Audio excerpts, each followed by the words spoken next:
इस समय मेरे साथ मौजूद हैं विधायक विश्वनाथगंज डॉक्टर आर के वर्मा।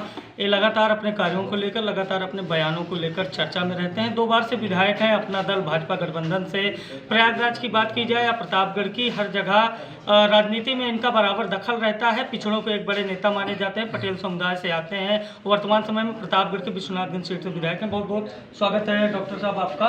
बहुत धन्यवाद।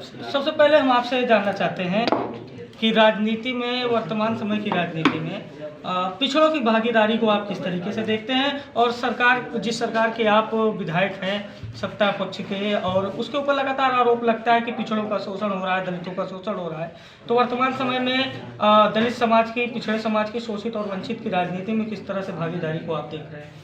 देखिए, लोकतंत्र की अवधारणा ही समाज के अंतिम पायदान पर बैठे हुए व्यक्ति को विकास, सुरक्षा और सम्मान की मुख्य धारा में लाने को लेकर के हुआ जी। और आज़ादी के इतने वर्षों तक अगर हम सबको, जो समाज के अंतिम पायदान पर बैठा हुआ व्यक्ति है, चाहे वो पिछड़े समाज से हो, चाहे वो दलित समाज से हो, या किसी भी अन्य वर्ग से हो, अगर वो गरीब है, कमज़ोर है, मजलूम है और उसके साथ अन्याय अत्याचार होता है, तो लोकतंत्र इसीलिए हुआ।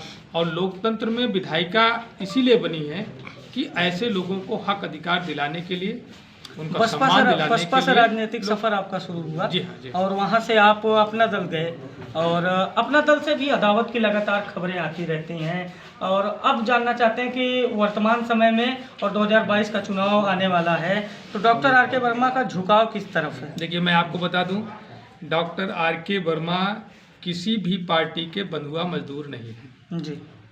ना किसी भी राजनीतिक पार्टी की सैलरी पर जीते हैं जी। डॉक्टर आर के वर्मा के अंदर प्रकृति ने इतना हुनर दिया है कि अपनी मेहनत से, ईमानदारी से दाल रोटी खा सकते हैं जी। तो मैं किसी भी पार्टी का बंधुआ मजदूर नहीं हूं। जब भी किसी भी राजनीतिक पार्टी के द्वारा या किसी भी व्यक्ति के द्वारा, किसी संस्था के द्वारा संविधान के खिलाफ कार्य किया जाएगा, विधि व्यवस्था के विरुद्ध कार्य किया जाएगा, तो निश्चित रूप से मैं उसकी बगावत करूंगा। पेशे से चिकित्सक हैं आप? जी हाँ। वर्तमान राजनीति में लगातार मांग उठती है कि शिक्षित लोगों को राजनीति में मौका दिया जाए। किस तरह से इसे आप देखते हैं? शिक्षित लोगों की भागीदारी होना कहाँ तक आप आवश्यक मानते हैं? देखिए, ये तो निश्चित रूप से मैं कहना चाहूँगा कि शिक्षा एक परम आवश्यकता है समाज की।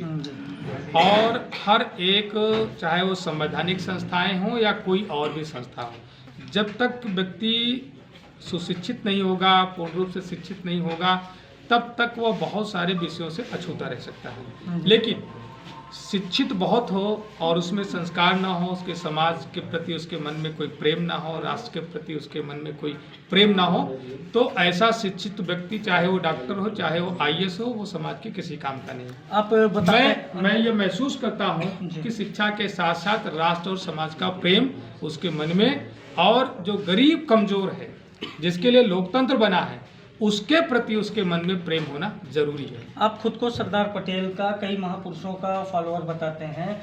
सरदार पटेल की एक बहुत विश्व प्रसिद्ध प्रतिमा लगाई गई वर्तमान सरकार के द्वारा, और अब एक स्टेडियम के नाम पर विवाद छिड़ रहा है कि सरदार पटेल का नाम बदलकर प्रधानमंत्री के नाम पर रखा गया। किस तरह से इसे आप देखते हैं, और इस तरह के विवाद को क्या आप उचित मानते हैं? देखिए, मुझे लगता है कि ज़्यादातर जो नाम होता है, कोई भी व्यक्ति, मुझे लगता है कि जब वह इस दुनिया में सक्रिय अपना योगदान देता रहता है, तो स्वयं के द्वारा उसके किसी संस्था का नाम उसके नाम पर लोग रखना, अभी तक ये हमारे देश में परंपरा नहीं रही है। और आपने देखा होगा पूरी दुनिया में, कहें पूरे देश परंपरा की आप बात कर रहे हैं, पूरे देश में तो गांधी और उनके नाम पे मैं बता रहा हूँ ना। हाँ। गांधी जी की प्रतिमा गांधी जी की मौत हो जाने के बाद बनी होगी। नहीं, गांधी की प्रतिमा की बात मैं नहीं कर रहा हूं। जैसे राजीव गांधी स्टेडियम, मायावती जी ने जो अपना स्टैचू बनाया था, अपने जिंदा रहते अपने मुख्यमंत्री के कार्यकाल में उसकी भर्त्सना, उसकी आलोचना हर किसी ने करी। तो मैं, चाहे वो राजीव गांधी के नाम पर उनके कार्यकाल में बने हों या किसी के नाम पर, मैं इस बात का पक्षधर नहीं हूं कि कोई भी व्यक्ति अपने जिंदा रहते अपने नाम पर इस तरीके की राष्ट्रीय जो संपत्तियां हैं उसमें अपना नामकरण करें। मैं इसका प्रतिनिधि नहीं हूँ। हाँ, जब उनकी सेवा का काल समाप्त हो जाता है तो ये दूसरे लोगों का ये उनके लिए एक अवसर होता है कि हमारे इस लोकतंत्र में, हमारे इस देश में जिन महान विभूतियों ने देश के लिए, समाज के लिए अच्छा कार्य किया, देश को, समाज को एक दिशा देने का कार्य किया, उनके सम्मान में उसका नामकरण किया जा सकता है और करना चाहिए। चुनाव के बाद आप 2017 का विधानसभा चुनाव जीते। 5 प्रमुख कार्य क्या है आपके द्वारा जो अभी तक विधानसभा में कराए गए? मेरे पास तो 5 प्रमुख कार्य क्या कार्य हैं जिसको नहीं, मैं 5 प्रमुख कार्य जानना अभी चाहता हूं। 5 प्रमुख कार्य देखिए, सबसे पहले शिक्षा के क्षेत्र में। हमारी विधानसभा पूरे जनपद प्रतापगढ़ में ही नहीं, मुझे लगता है कि प्रदेश में एक सर्वाधिक पिछड़ी हुई विधानसभा के रूप में जानी जाती है। और सबसे बड़ी विधानसभा है भौगोलिक दृष्टिकोण से, आबादी के दृष्टिकोण से, और सबसे ज़्यादा नदी नाले हमारी विधानसभा में है। जनपद प्रतापगढ़ की सबसे बड़ी नदी सई नदी घूम घूम करके पूरी विधानसभा को डिस्टर्ब करके रखी है। लोनी नदी हमारी विधानसभा में है, सकरनी हमारी विधानसभा में है, बपलाई हमारी विधानसभा में है। लिहाजा उसका परिणाम रहा कि बड़े पैमाने पर पुलों का अभाव होने से, मार्ग न बन पाने से एक छोर की बस्तियां दूसरे छोर से मिल नहीं पाती थी, उनमें आवागमन नहीं हो पाता था, रिश्ते नाते नहीं हो पाते थे, जिससे सामाजिक भाईचारे का भी अभाव मिलता था। मैंने ये संकल्प लिया कि मैं पुल बनाऊंगा, सड़क बनाऊंगा, शिक्षण संस्थान लाऊंगा, कानून व्यवस्था के दृष्टिकोण से मैं काम करूंगा, जिसका परिणाम आज है कि दर्जन भर से ज़्यादा सड़कें हमने वाइडनिंग स्ट्रेंथनिंग में 7 मीटर चौड़ी करा करके अपने क्षेत्र की जनता को सुपुर्द करने का कार्य किया है। और सई नदी पर 70 वर्षों में 5 पुल अभी तक के सरकारों ने, अभी तक के जनप्रतिनिधियों ने बनाए थे, और मैं 7 वर्षों के प्रयास में मैं 7 पुल बना रहा हूँ। 70 वर्षों में 5 पुल और 7 वर्षों में 7 पुल, तो आप दोनों की तुलना कर सकते हैं, तब आपको मिलेगा कि जितना कार्य 70 साल में नहीं, उससे ज़्यादा मैंने किया। शिक्षा के क्षेत्र में मैं आपको बता दूं कि जनपद प्रतापगढ़ में सभी विधानसभाओं में राजकीय डिग्री कॉलेज और पॉलिटेक्निक कॉलेज का अभाव था। केवल 1-2 राजकीय डिग्री कॉलेज बने थे और 1 राजकीय पॉलिटेक्निक कॉलेज बना था जो चिलबिला में है।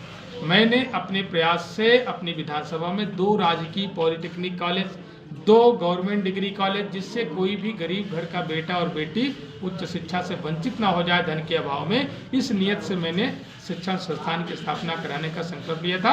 आज उसको मैं पूरा करने का कार्य कर रहा हूँ। 2022 का चुनाव किस दल से, किस सिंबल से लड़ेंगे?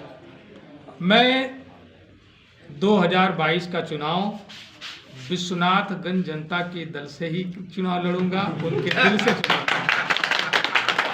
तो ये थे हमारे साथ विधायक डॉक्टर आर.के. वर्मा, जिन्होंने तमाम मुद्दों पर चर्चा की, राजनीति में पिछड़ों और दलितों की सहभागिता, शिक्षा और अपने कार्यों को लेकर हमसे खास बातचीत की। अभिषेक शर्मा, प्रजातंत्र टीवी, प्रतापगढ़।